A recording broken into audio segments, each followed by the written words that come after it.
In the COSATU news headlines today, SAMU marches to the Midvaal municipality, Higher Education and Training Deputy Minister is granted bail, and COSATU takes to the streets on Women's Day to end gender-based violence.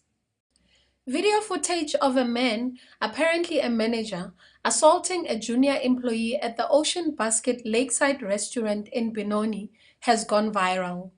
In the video, a white man can be seen slapping a black employee several times in the face as he tries to get away from him. The victim moves away from the attacker, who then follows him into a corner, slapping him once again and kneeing him in the stomach and chest.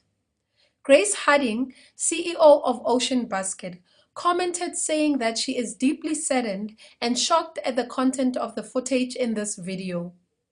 She says they have made contact with the people in the video footage and together with their legal counsel, this matter is under urgent investigation. She also added that the franchisee has voluntarily given up his shares in the store with immediate effect and is no longer part of the Ocean Basket group of franchisees. The employee spent time with Grace Harding, was offered counseling, and has also chosen to remain in the employment of the store with a new owner. COSATU's national spokesperson Sizwe Pamla voices the Federation's view on the matter.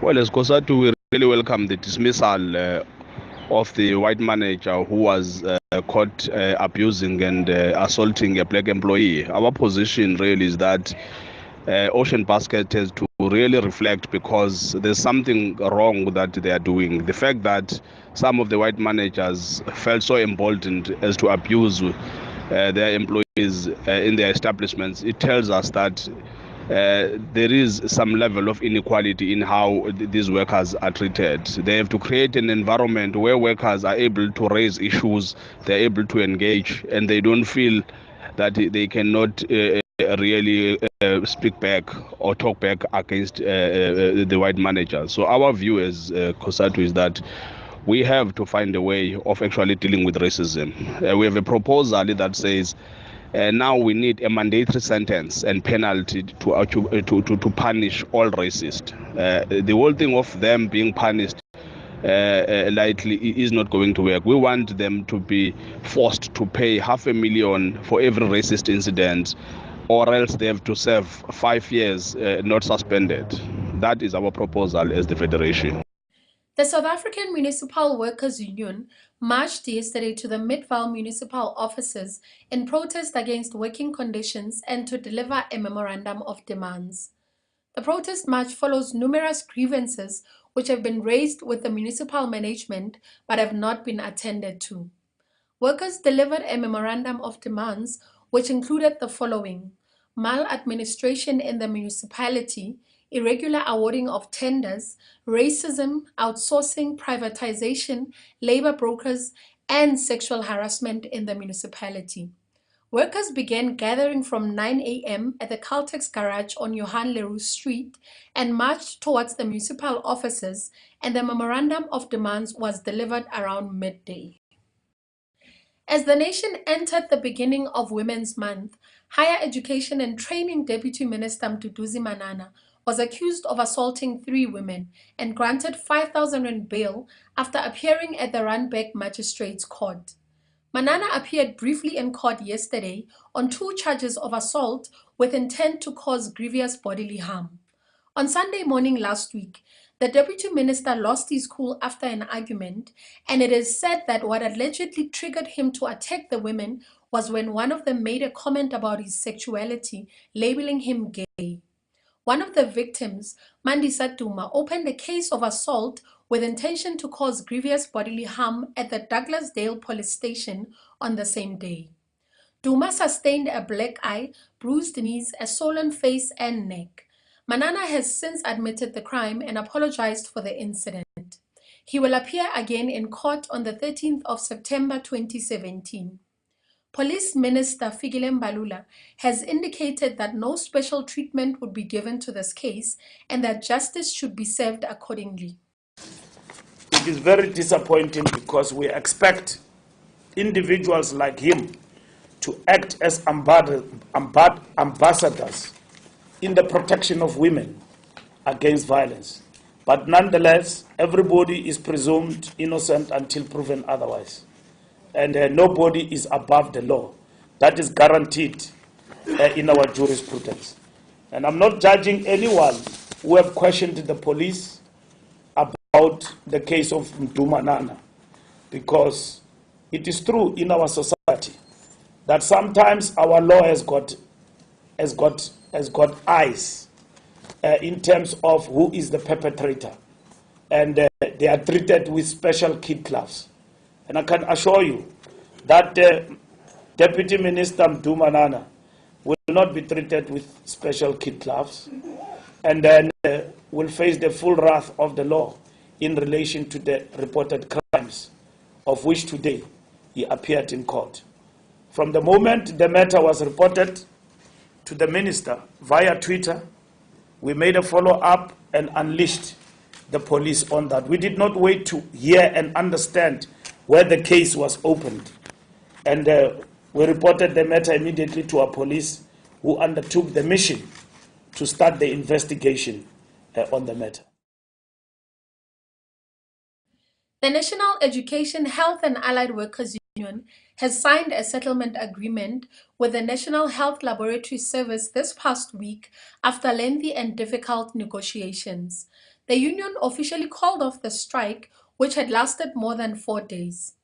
The settlement is a victory for workers because both parties agreed to a salary increase of 7.3% effective from the 1st of April 2017 for employees in level grade AD1. On proficiency progression and insourcing, the parties agreed that the proficiency assessment evaluation for eligible technicians, technologists, and scientists at AD1 will be completed by the 31st of October 2017. The insourcing of the 3 services, namely gardening, cleaning, and security services, shall be phased in effective from the 1st of September 2017. Both parties agreed that the 3 days paternity leave will be given per annum, independent of family responsibility leave, effective from August 2017. Leave days for shop stewards who are recognized by the NHLS in terms of the recognition agreement will be increased to 10 days per annum, effective from the August 2017. NEHAWU and the NHLS also agreed to review the current NHLS rural allowance criteria to include or remove places which may have been inconsistently included or excluded, so as to bring about fairness to the application of the rural allowance benefits. Another victory for the workers is that the employer has agreed to increase the employer's medical aid subsidy for employees on A to C bands from 74.6% to 75%, backdated to the 1st of April 2017. A 5% adjustment of the medical aid cap shall be effected with the new amount set at 2,639 Rand 17 cents, backdated to the 1st of April 2017. Lastly, as the country celebrated National Women's Day on Wednesday, COSATU held various marches nationwide to raise awareness against the scourge of gender-based violence. The Labour Federation said that despite the various legal frameworks in place, such as the Domestic Violence Act, femicide and other atrocity linked to gender-based violence were still on the rise. COSATU also spoke of the LGBTI communities and the hate crimes which are being inflicted upon them daily, including corrective rape, which undermines their constitutional right to their private life and the right to choose how they relate to their fellow human beings. In the Northwest, COSATU marched to the Klerksdorp police station where a memorandum of demands was handed over. In Limpopo, COSATU decided to take the march to the rural areas in order to raise awareness there about gender-based violence. In Gauteng and the Western Cape, COSATU called for the maximum conviction of perpetrators, with mostly female COSATU members protesting outside the Greenpoint police station. Second Deputy President of COSATU, Zingiswa Losi, elaborates. On the 9th of August, as COSATU, we participated across all 9 provinces in marches to highlight the gender-based violence that is confronting our society.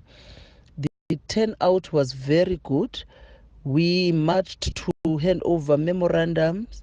We also gave 14 days turnaround where we'll go back again to get the response from government in respect of the demands that we have placed. This is the first of its kind that we have done on the 9th of August, and we shall continue to do so in addressing the gender-based violence that we face every day, because women every day get battered, including children.